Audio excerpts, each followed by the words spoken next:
강력히 요청하였습니다. 최근 글로벌 철강 공급 과잉에 대한 우려가 확대되면서 미국, EU, 영국, 캐나다 등 주요국들은 자국 철강산업 보호를 위한 수입 규제를 새로이 도입하거나 강화하고 있습니다. EU 역시 2018년부터 운영해온 WTO 기반 철강 글로벌 세이프가드 조치가 2026년 6월 30일 종료됨에 따라 이를 대체하기 위한 새로운 철강 수입 제도를 마련하였으며 철강 공급 과잉 대응법을 제정하여 7월 1일부터 시행할 예정입니다. EU는 동 제도를 통해 철강 30개 품목의 관세를 50%로 인상하되 일정 물량에 대해서는 무관세 수입을 허용하는 관세 할당 제도, 즉 TRQ를 운영할 계획입니다. 다만 EU가 허용하는 전체 무관세 수입 물량은 현재 세이프가드 체제상 총 수입 쿼터 3,382만 톤에서 1,835만 톤으로 약 46% 축소됩니다. 이는 EU 시장에 철강을 수출하는 주요 국가 간 경쟁을 한층 심화시키고 시장 접근 여건에도 상당한 변화를 초래할 것으로 예상됩니다. EU는 우리나라의 두 번째 철강 수출 시장으로 작년 기준 한국의 총 철강 수출 2,825만 톤 중 324만 톤을 EU로 수출했습니다. 현재 우리나라는 EU로부터 약 258만 톤 규모의 국가 무관세 쿼터를 배정받아 EU 시장에 자동차, 조선, 기계, 에너지 등 다양한 산업 분야에서 한국산 철강을 공급하고 있습니다. 이번 협상은 단순히 철강 업계만의 문제가 아닙니다. 우리 철강 산업은 국가 경제의 중추이자 반드시 지켜내야 할 핵심 기간 산업입니다. 자동차, 조선, 건설 등 대한민국 주력 산업의 경쟁력은 우리 철강 산업의 탄탄한 뒷받침을 바탕으로 만들어졌습니다. 그러나 지금 우리 철강업계는 글로벌 공급 과잉과 보호무역주의 확산이라는 전례 없는 거센 파도 속에서 큰 어려움을 겪고 있습니다. 철강 산업이 흔들릴 경우 고용, 협력업체, 지역경제까지 연쇄적으로 영향을 받을 수 있습니다. 따라서 철강 산업의 경쟁력 유지는 개별 기업의 문제가 아니라 제조업 기반과 공급망 안정, 국가 산업 경쟁력을 지키기 위한 핵심 과제입니다. 정부는 EU의 새로운 철강 수입 제도가 우리 철강업계의 대EU 수출과 현지 공급망에 미치는 영향을 매우 엄중하게 인식하고 우리 기업들이 FTA 체결국으로서 정당한 대우를 받고 안정적인 시장 접근 기회를 유지할 수 있도록 협상 초기부터 총력 대응해 왔습니다. 지난 4월 시작된 이번 협상은 EU의 신규 제도 시행일인 7월 1일을 앞두고 매우 제한된 시간 내에 진행되다 보니 여러 측면에서 어려움이 있었으나 이번 한 EU 정상회담은 최고위급에서 동 문제를 제기할 수 있는 더할 나위 없이 좋은 계기가 되었습니다.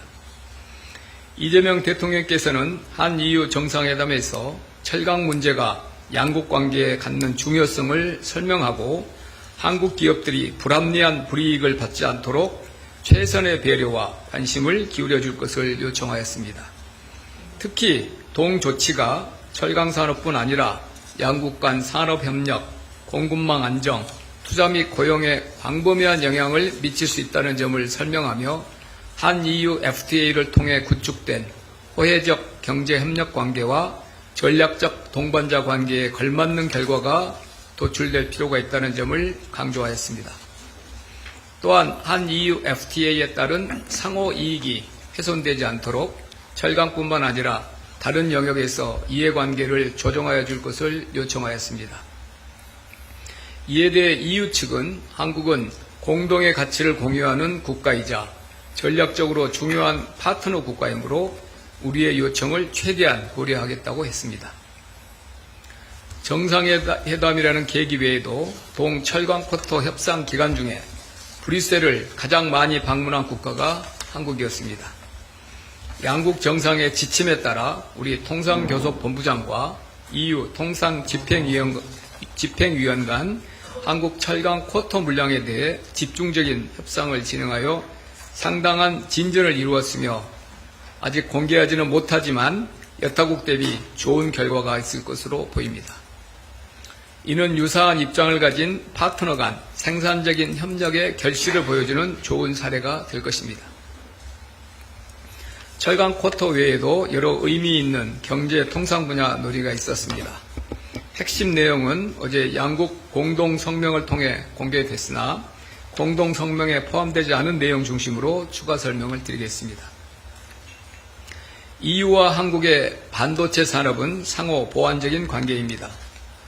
양 정상은 한국은 제조에 특화되어 있고 유럽은 장비, R&D에 강점이 있으므로 반도체 공동 연구를 긴밀히 할 필요가 있다는 데 뜻을 모았습니다.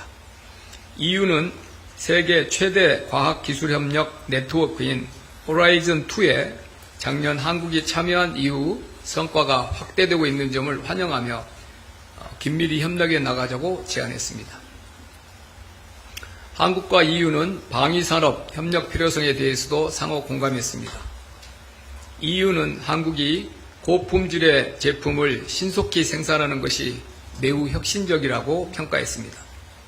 이어서 한국이 대체 불가 국가라면서 유럽 방위산업 발전에 한국의 도움이 절실하다고 강조했습니다.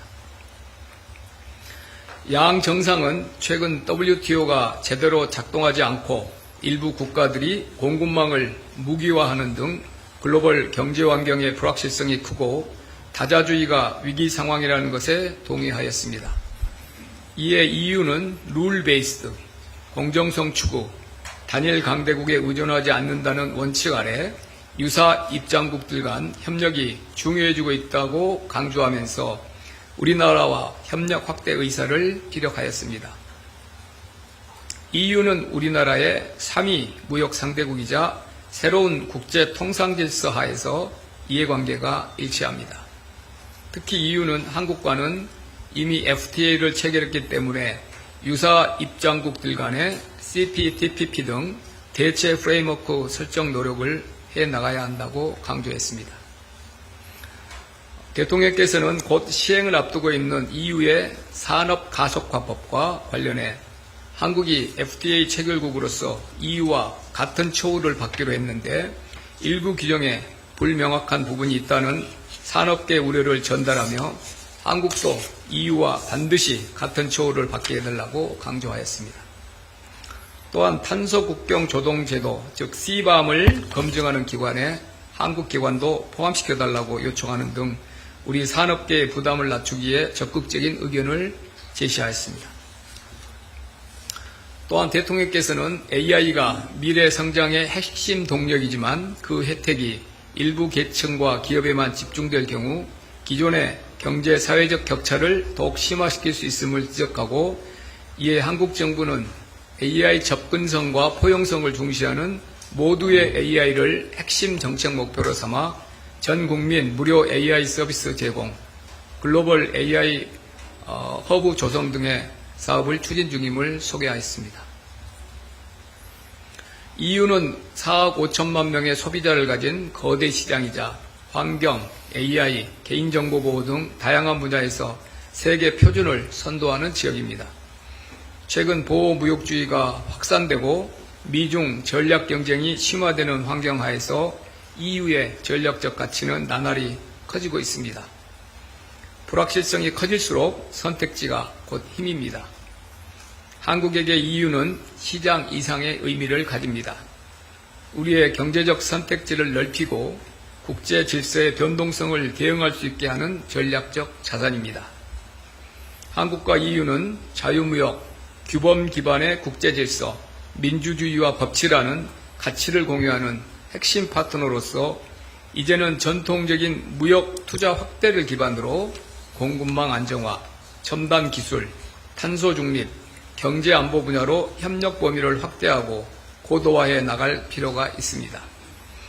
이런 의미에서 어제 합의한 한 EU 최상위급 경제협력 채널인 경쟁력 파트너십과 이를 구체적으로 이행해 나가기 위한 한 EU 고위급 경제대화 출범에 거는 기대가 큽니다.